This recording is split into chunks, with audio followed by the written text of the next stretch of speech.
Tonight, the search is on for this man, 61-year-old Leon Means. He's a person of interest in the killings of two women in their 60s in Muskegon Heights. Anna Lawson and Judy Bushman were found inside their homes overnight, just blocks apart. Tonight, we know Means has a violent past. He broke out of prison in 1989 while serving time for a felonious assault. While out of prison, his estranged wife and her mother were found brutally stabbed to death. We dug through our archives and found that Means was charged with their murders, but the case was dropped after he was convicted of prison escape. The Muskegon Chronicle reports that at the time, investigators said they wanted more time to build their case, but charges were never refiled. It's unclear why.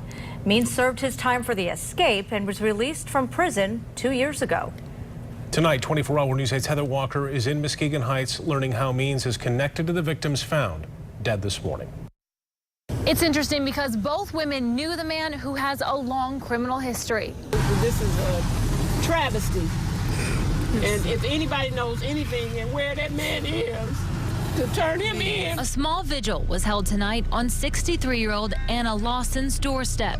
Her only sister, Erlene Lee McCran, spoke. She was a fun person, fun-loving person. Both victims were described the same. We spoke to 62-year-old Judy Bushman's daughter earlier today. She'd give you her shirt off her back. You didn't have a place to stay. She'd open her house to you. And that's exactly what she did for Leon Means. Bushman's daughter tells us Means wasn't living here at the time, but recently stayed at Bushman's with his girlfriend for a few months. As for Means' relationship with Lawson, her family says she has known him and his family for more than 50 years, and he would occasionally stop by and chat. He didn't have no reason to harm my sister. Tonight, the victims' families have a simple plea for him. And whatever your problem is, Leon, give yourself up. If you have any information about where Leon Means may be, call police.